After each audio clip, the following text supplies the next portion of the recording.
Tennessee. I am so excited to be here.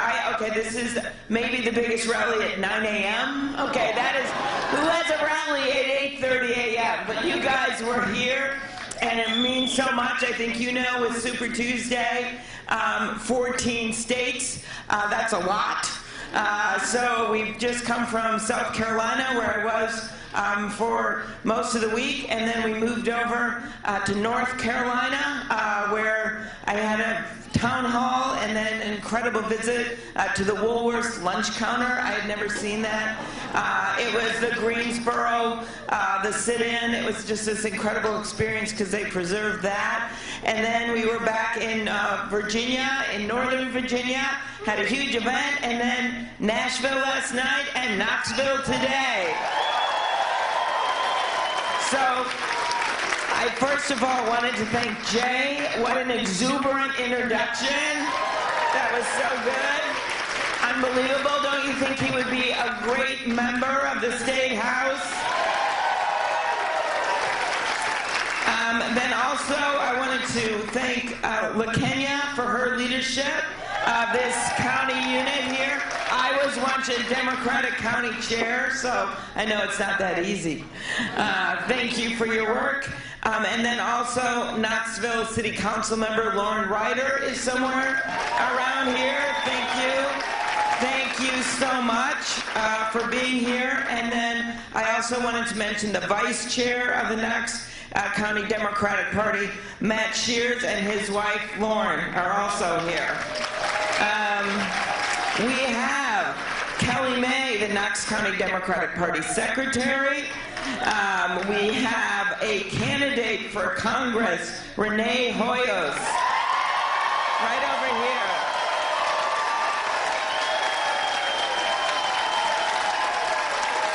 We're pretty excited because we're going to have this blue wave go across the whole state. In fact, we are going to be building a blue wall around all these states, including Tennessee, a beautiful blue wall, and we're going to make Donald Trump pay for it. Also here is Sarah Herron, the chair of the Blount County Democratic Party. Nathan Higdon, who's the vice chair of the Blount County Democratic Party. And then Claiborne County Commissioner Sean Peters, somewhere. All right. Now, has anyone not been introduced? No, I'm kidding. All right. We are on a journey that got me here early in the morning in Knoxville. And it actually started, as you know, in the middle of a blizzard, in the middle of the Mississippi River, with 4 inches of snow on my head.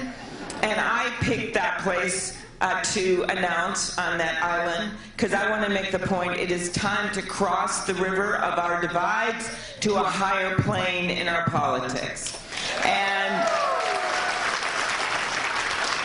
to me, that means standing up for people, having people's back. It's one of the reasons I actually also picked that place is because it is 1.5 miles away from where that 35W bridge collapsed in the middle of a beautiful summer day.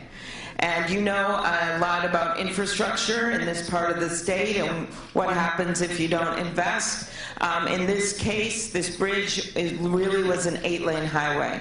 And what I saw there was this momentary, extraordinary courage of so many ordinary people, which is what you see every single day in this country. An off-duty firefighter that happened to be walking by, she saw these cars, there were 55 cars and trucks submerged in the water. She tethered herself to the side, dove in and out looking for survivors. The tasty truck driver, the guy came upon a school bus. It's a bridge is splitting. He had 1 second to decide. He knew he could ram into that school bus. He probably would have saved his life, but he veered off into what was almost a certain death and burned to death in his cab, but saved the school bus. The school bus plummeted 30 feet down. It was hanging on a guardrail. There was one camp counselor, young guy, named Hernandez. He's standing in the back. He has a second when the doors open up. Does he run off that bus? No. He gets all 30 kids off that bus to safety. That is America. And what unites all of this is, first of all, that there are people out there that have so much more courage in the face of adversity than Donald Trump. Secondly,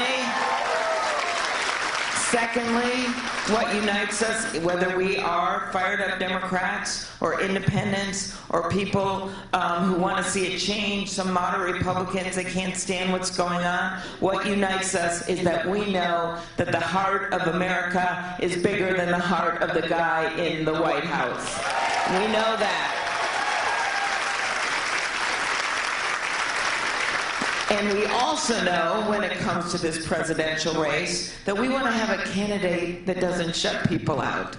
We want to have someone that brings people with her. And someone that just doesn't want to eat by a victory. No, someone who wants to win big. Because the only way to get done all of this stuff you're hearing about in the debates and everything that you know you need in Tennessee, like that expansion of Medicaid, which didn't go as broad as it should have, which means more investment in education and infrastructure, which means finally doing something about the cost of health care and prescription drugs. You know that to do this, we not only have to win the presidency, we also have to win the U.S. Senate and send Mitch McConnell packing.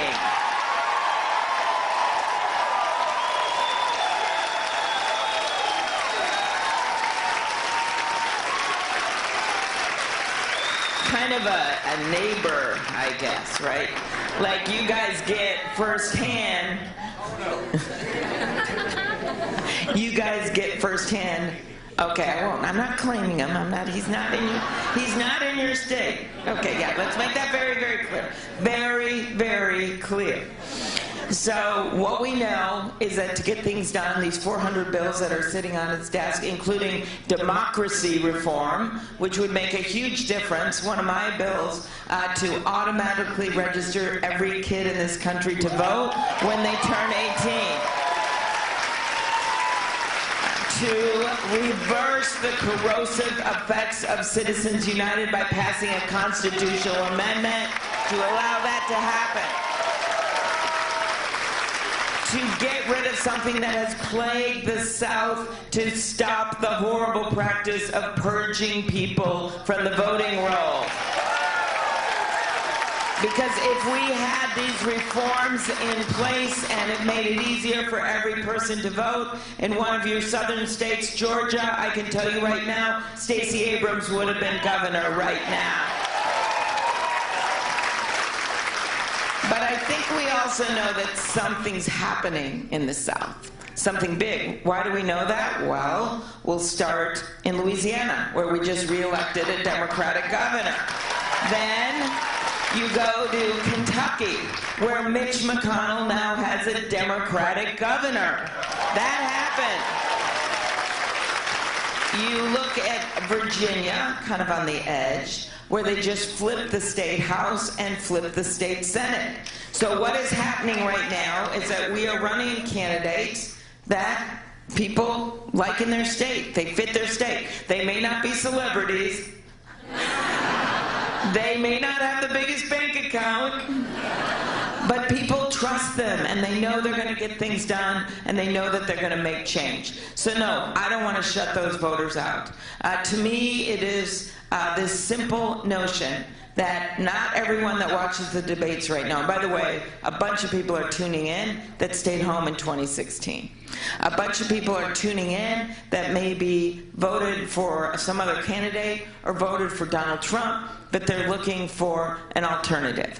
And to a bunch of these people, including some people in this room, they may not agree with everything that's said on the debate stage. I don't agree with everything that's said on the debate stage. But what they do agree on is this. We need a decency check on this president. We need to bring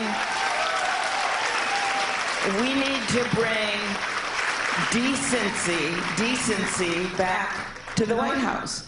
Because I remember the days when my parents would turn on the TV when the president was speaking, even if it was someone we didn't vote for. And they would do that because they felt it was a civic duty to watch the president, to understand what that president was saying, to understand the issues of the day. Now, if your kids walk in the room or your grandkids walk in the room and this president is speaking, you've got to literally mute the volume, because no one knows what he's going to say next, and there are things that you don't want your kids to hear. It's also a patriotism check. You think of this state, so many people who have volunteered to serve over the years. Well, think of this president standing next to Vladimir Putin at an international conference. A reporter asks, what about Russian interference in our election? He turns to a ruthless dictator in Putin and makes a joke about it. Hundreds of thousands of Americans have lost their lives on the battlefield standing up for our democracy. Thousands of people from this state. That's what World War II was about. It was standing up for democracies across the world. 4 little girls in Alabama, where I'm going to be tomorrow, 4 little girls lost their lives in that church at the height of the civil rights movement. They were innocent. They just wanted to be part of that democracy, and other people are trying to shove them away from that democracy. Our country's best moments and our worst moments have been about democracy and our freedoms and our civil rights. And this president, when asked about a foreign country, which is exactly what our founding fathers feared when they established our nation. They wanted to be rid of foreign influence. This guy, when asked about a foreign country invading our election, he turns to that ruthless dictator and he makes a joke about it. For all of our veterans out here, we all know that it's not a joke at all. It is our country. And I can tell you right now, the rule of law cannot handle 4 more years of a president who thinks he's above it. We cannot. Our democracy cannot handle 4 more years of a president who thinks he can bulldoze through it. And the American dream can't handle 4 more years of a president who thinks he can pick who lives it. That is what we're talking about here. And so when I mention these people that we want to bring with us so we can win in that congressional race in Kentucky, in Tennessee, what I mean, well, I just keep thinking of Mitch McConnell next door in Kentucky. What I mean when I talk about that is the voter in Minnesota who was a cattle rancher, and he took me on a tour of his ranch, and we were on this ATV, and we were dodging all these huge cows, and I thought, this is not how I want to die. And he brought me into his house, and everyone left, and he said, you know, we voted for Trump. And I said, what do you mean? You mean your family, the ranchers? He said, no, I mean I did. I just don't like to talk about myself. He said, I mean we is me. And he said, because we were mad about health care. So that's why we voted that way. And he said, then I saw him standing in front of the wall. And I go, no, the wall hasn't been built. And he says, no, the day after the inauguration, it was the CIA wall. And this guy remembers that our president gave an incredibly partisan speech about the size of his inauguration crowd in front of this sacred wall that is covered in the stars of anonymous agents who died in the line of duty for our country. Each star is for a different deceased agent. Every family knows which star is theirs. But our president gave a partisan speech in front of that wall. And for this guy, he said, that was wrong. I started to think what I did was wrong. Then he said the Boy Scout Jamboree. And he remembered, because he was a Boy Scout, that the president gave this very partisan speech to a group of young people.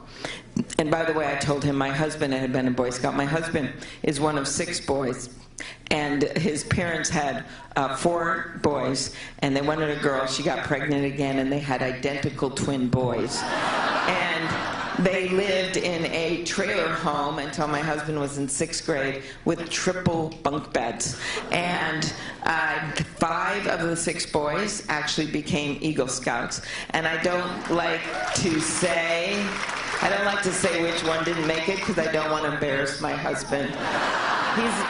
He's not here. I don't know where he is. He's somewhere in Virginia campaigning. So this guy told me, he said, that was it for me, that moment, that speech. That's when I decided, he said, for me, what I did was not patriotic. Or the guy in northern New Hampshire in a town called Conway, who's a long line of voters, and they all have these happy stickers on. I'm a climate change voter, I'm a Supreme Court voter, I'm a reproductive rights voter. And then there's a guy in a brown jacket. I said, sir, you don't have a sticker on. And he says, that's because I was a Trump voter, and we don't have stickers here. And he said, but these are my neighbors, and they don't know, and so don't say anything about it. And he goes, but I am not doing it again. So that's what I'm talking about.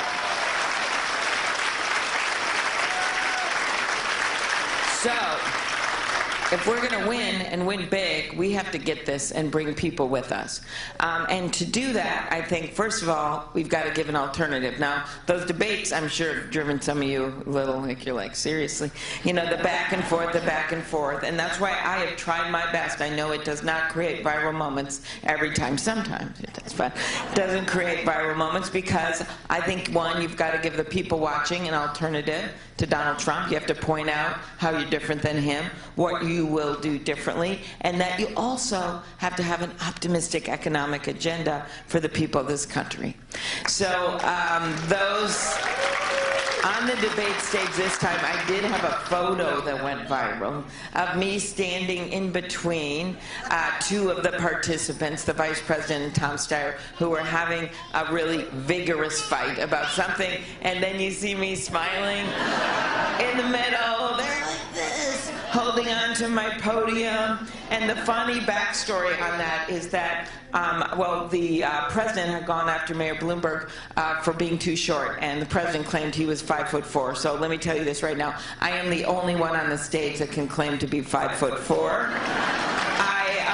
So I have this little box I stand on so that people can see me at the debates. It's not that high, but it helps. So I'm standing on that box, and those two start going at it. The vice president's staying in his podium, but Steyer starts moving over, and he's gesturing, and you felt like you should back away, but I would have fallen off my box. So I'm standing there, and it's like coming close, and it's on live TV, and 15 million people are watching, and then I thought to myself, you know what, if he shoves me off this box, he's got really deep pockets, so like, I'm okay, I can handle this. So, but when you think about some of the issues we're talking about, a lot of them are what people are thinking about. Like, they know, especially in this state of Tennessee, they get that the economy, that people have jobs, okay, but what is the problem? The problem is that people don't have shared prosperity.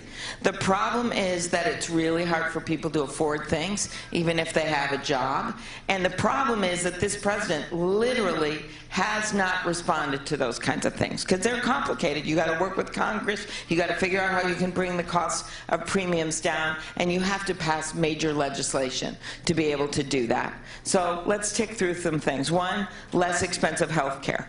So that has been a big subject of debates, and I look at it practically, which I know you do in Tennessee because of this Medicaid expansion, and I know what your former governor was trying to do and how hard it was with the legislature. You know exactly what I'm talking about. So there's a number of people, two of them, my friends, Senator Sanders, Senator Warren, that actually are on this bill, Medicare for All. So let me explain, because I know it sounds good.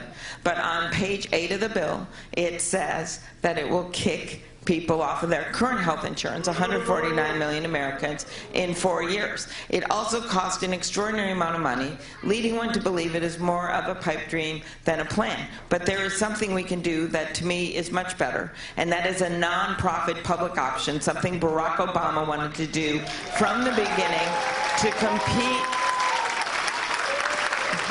compete with the insurance companies and bring down the cost of health care. So I look at this practically. I do not want to blow up the Affordable Care Act. That's what Donald Trump is trying to do in a lawsuit in Texas. I don't want to blow it up. And I look at it practically because I look at the fact that the guy in the White House right now, the Affordable Care Act is nearly 10 points more popular than he is. Okay? Nearly 10 points more popular. So why would we tear it up? What we should do is build on it, and this gets some of the concerns in Tennessee. We should build on it. We build on it, one, by taking on pharmaceutical companies to bring down the cost of drugs. I have led the bill to unleash the power of 45 million seniors so they can get better prices under Medicare. Pharma literally got it written into law. Medicaid can negotiate, VA can negotiate, but Medicare is literally banned from negotiating better prices. They had 2 lobbyists for every member of Congress. They still do. And that's how they got that passed. I have the bill that would erase those words from the law books. I have over 30 sponsors. And as president, I can get it done.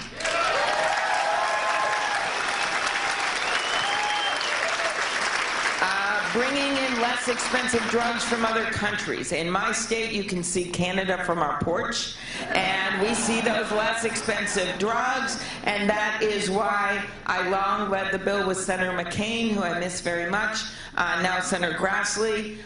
Bernie and I actually did an amendment on this once at midnight, and we got 14 Republican votes. Maybe they were tired, I don't know, but we got those votes. And so the point is, I have found out a president can literally do this herself. I found 137 things that a president can do herself in the first 100 days without Congress that are legal, all right? Legal.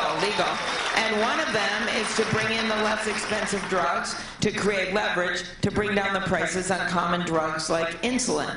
Another thing that we should be doing, of course, is, and I know this is such a problem in your state, and especially the eastern part of your state, this is getting at addiction and mental health. We have never had a president that's come in with a major focus on addiction and mental health. There's people that have done good things while they're in office, but this is one of my major priorities. Why? Because I see how many people it affects. 1 out of 2 Americans, someone in their family struggles with addiction or someone that they know. 1 out of 5 themselves struggle with mental illness sometime in their lives. We have had a 30% increase in suicides in 15 years in America with students and LGBTQ community and farmers, people feeling isolated, veterans, people in rural areas. So the answer is there's going to be a huge opioid settlement coming in, you know that, is to have a president that makes sure that that money goes out for treatment, for addiction, but also includes mental health, so that we can get more beds, particularly in areas that are underserved, so we can get more counselors in our schools and make a difference.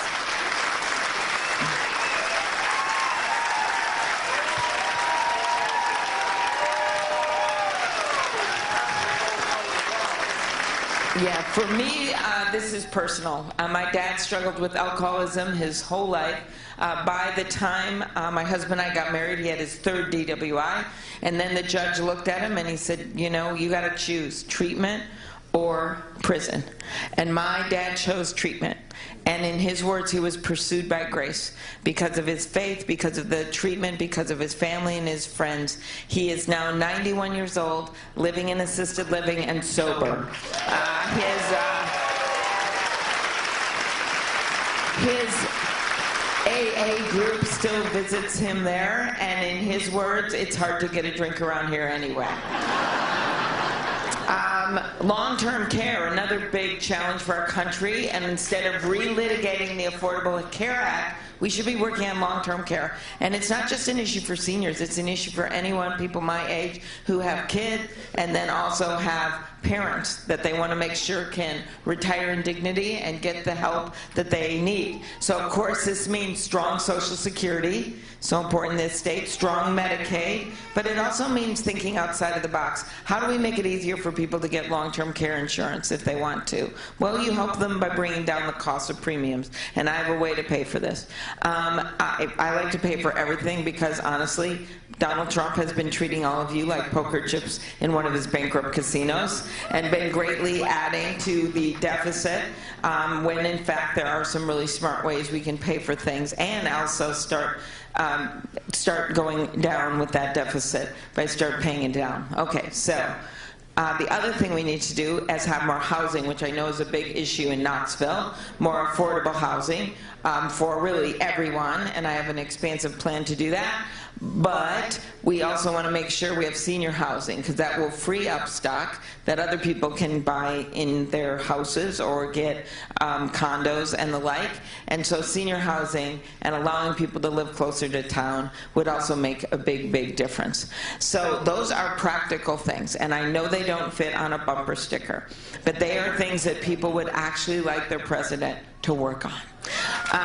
Secondly, workforce training and education. So again, some of my opponents, and we got to make a big choice here coming up on Super Tuesday, some of my opponents have this plan for free college for all that really sounds good on a bumper sticker, right? And I was noting that Senator Sanders' plans, when you combine all of them, they are $60 trillion. Just to make very clear, so if you think this will ever get done, that is three times the cost of the U.S. economy, not the federal budget, your whole economy, everything you guys do. That's how much it is. So that's why I want to get a plan that we can actually pay for and get done with a deadline. So here is my reason. Here's my idea. My ideas are this. First of all, you make it easier for people to refinance their loans. If millionaires can refinance their yachts, students should be able to refinance their loans at a much lesser rate. Secondly, there's this 10-year repayment program that teachers here are in, I think, and a lot of people in public service. It's not working very well. I think we've got to fix it, and I think we've got to expand it to include in-demand occupations. And the first thing we can do in my 100 days, by the way, in the first 100 seconds to make this work, we can fire Betsy DeVos.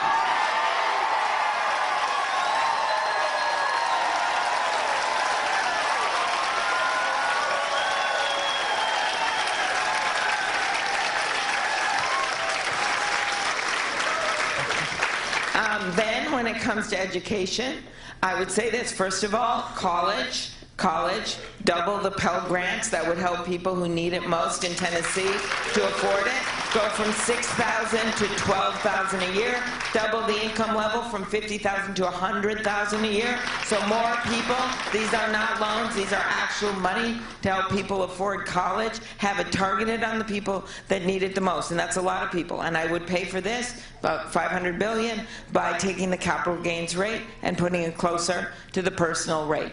1- and 2-year degrees, I know the work was done to make those free in Tennessee, but even more can be done on that front on the federal level, which would help your state. Investment in K through 12 and preschool in a big, big way. And what I always like to point out to people, when you step back and think really big, you look at our economy. We're going to have over 1 million openings for home health care workers in this economy. So if we're going to use hard-earned taxpayer money, I would not use it to send wealthy kids to go to college. Instead, I would use it to help with child care, universal child care, and doing something about retirement and the like, because we want to make sure people will take those jobs to help the people that are retiring or people that need care in their homes. And we have no idea how we're going to fill this, so that's why we need to raise the minimum wage. We need to make sure that people are able to make a living from taking the jobs that we know we need to fill. Secondly, we're going to have over 100,000 openings for nursing assistants. Those are 1- and 2-year degrees. We are going to have over 70,000 openings for electricians, and those are well-paying, good jobs, but we don't know how we're going to fill them unless we start having incentives for people to fill them. And we are not going to have a shortage of sports marketing degrees. I know this is a good sports town, okay, I know that. But we are not going to have a shortage of sports marketing degrees. We are going to have a shortage of plumbers. And so the whole thing is to step back and look at what our economy needs and then put those incentives in place so kids can get affordable education to fill those jobs. Other things that we've got. The rural-urban divide. I have spent my time in the Senate bridging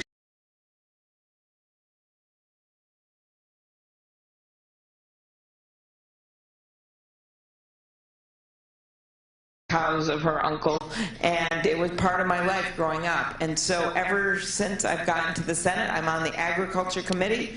I have worked really, really hard on the issues like rural education and rural health care, understanding that one size doesn't fit all. And that is a really important issue in Tennessee as well.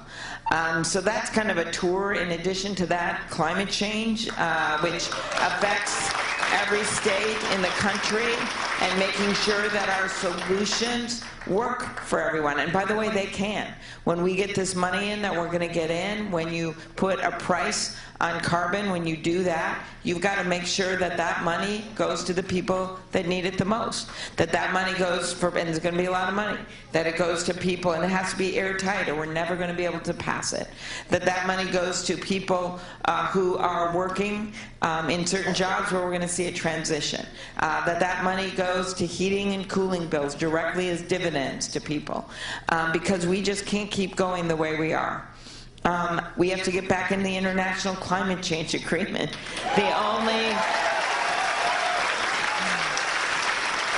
When Donald Trump took us out of the agreement, the only two countries not in it were Nicaragua and Syria. They are now in it.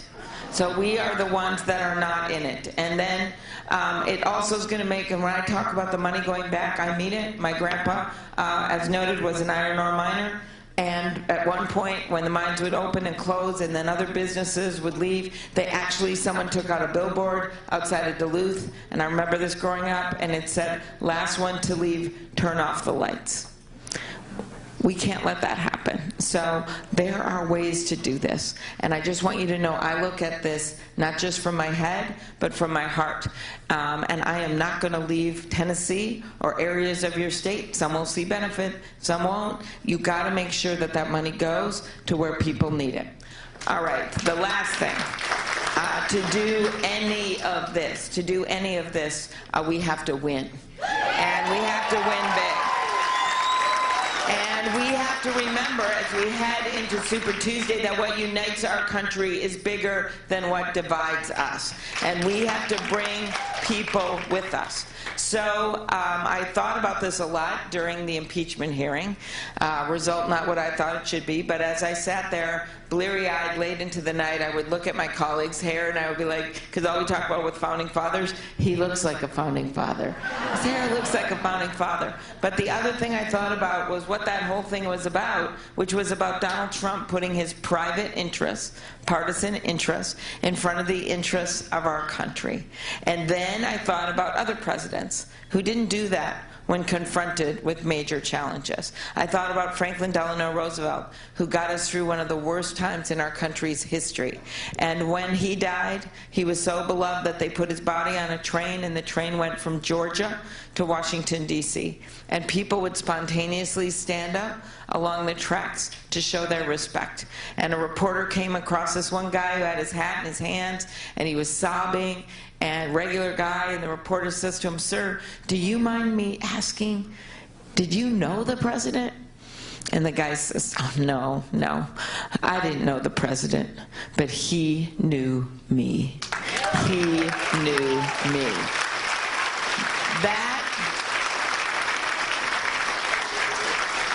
That is empathy. That is being willing to put yourself in the shoes of others, even if your background is different than theirs. That is that simple idea that you can see and understand how they're feeling, so then you can work to represent them. That's what's missing, among many things, from this White House. That is missing. So I can tell you this, if you are having trouble stretching your paycheck, or someone in your family is, to pay the rent or pay the mortgage, I know you, and I will fight for you.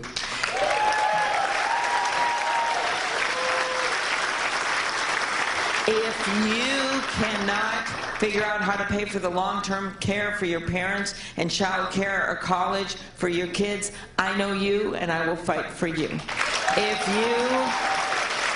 are trying to figure out how do I fill that prescription for insulin because the prices have skyrocketed, or how do I fill the refrigerator for someone in my family or friend, I know you and I will fight for you. That is what this is about. That's what it comes down to. With all the fighting that's going on, that's what it comes down to.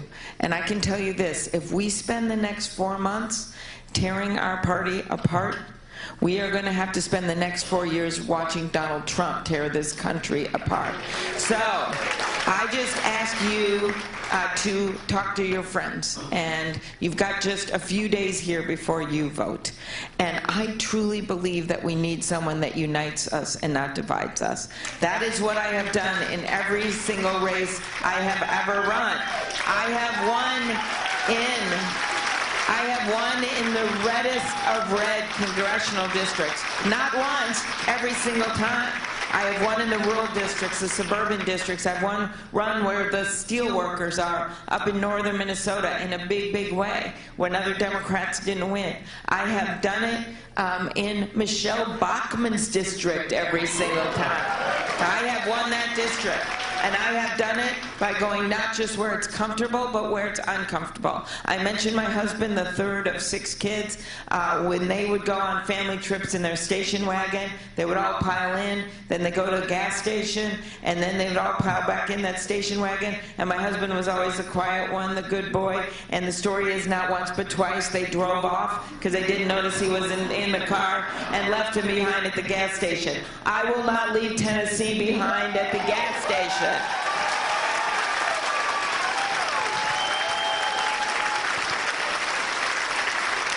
And I am looking so forward to debating Donald Trump, because I'm going to be able to say to him, you know, the middle of the country is not flyover country to me.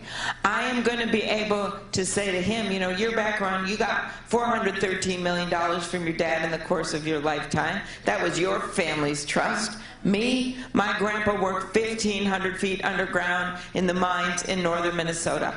He wanted to be in the Navy, but he had to quit school even before middle school, and he went to become a Teamster, and then he went and he worked in those mines. He had 9 brothers and sisters. His parents were very sick. He was the oldest boy. He had to take care of them. The youngest, when the parents died, was only 8 years old, and they took her to an orphanage in Duluth, and then he vowed he would go get her, and he borrowed a car, and 2 years later, he brought her home.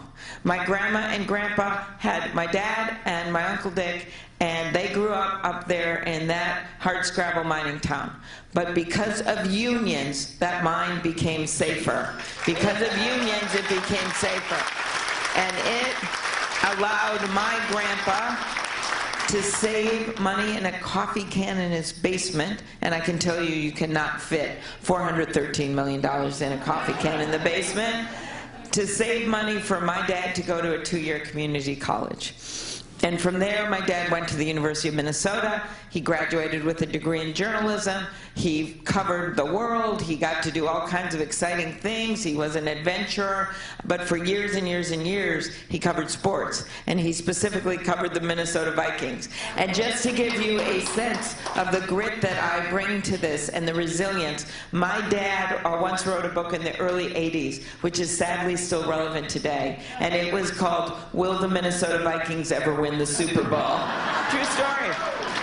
My mom grew up in Milwaukee, and she wanted to, the site of our next convention, and she wanted to be a teacher, and she moved to Minnesota, and she taught 2nd grade until she was 70 years old. I still meet people that say that she was their favorite teacher. By the way, her favorite thing that she taught was a monarch butterfly unit, where she would release this butterfly in front of the whole group of kids, and then she would dress up as a butterfly in a tunic and tights with antennas and a sign that said, "To Mexico or bust," because that's where the butterflies would go.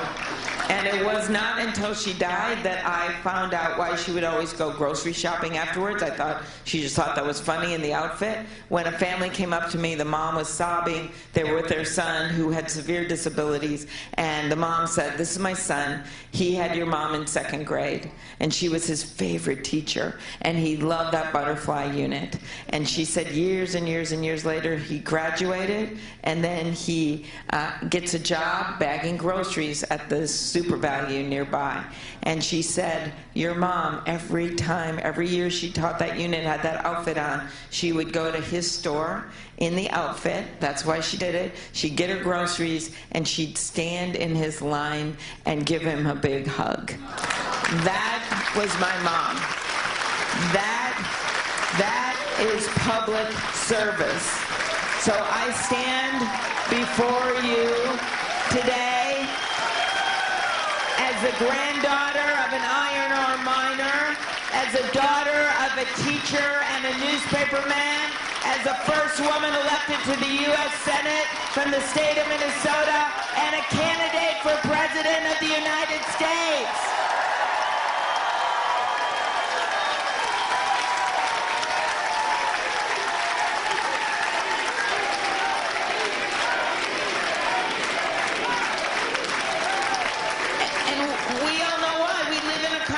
Shared dreams, that no matter where you come from, and you know this in Knoxville, no matter who you know, no matter how much money you have, no matter the color of your skin, no matter where you worship, no matter who you love, that you can make it in the United States of America. I am asking you to help me in this quest. There are so many people that thought I wouldn't make it through that blizzard when I made that announcement. Then they said I wouldn't make it through August. Then they said I wouldn't make it to the debate stage. Every step of the way, like so many people in this town, we have defied expectations, and we have done it the right way, with regular people helping us online. Since the debate in New Hampshire, we got in literally over $13 million in 1 week from regular people online. Why? Because they wanted something different. Because they think the best way to beat the divider in chief is not to try to out-divide him. That they think that we don't necessarily need the loudest voice in the room. We need the person that's passed over 100 bills as the lead Democrat that knows how to get things done. And they believe that we need to bring decency back to the White House. So I am asking you to help me defy those odds, to go out and talk to everyone that you know, to get people to vote, and together we will win big. And I will be the president, not for all of America. Yes, all of America. I will be the president, not for half of America, but for all of America. And that includes Tennessee. Let's go out there and win. Thank you, everyone. Get the bullet in the china shop. There's a China doll in the building. Walk with the switch right in.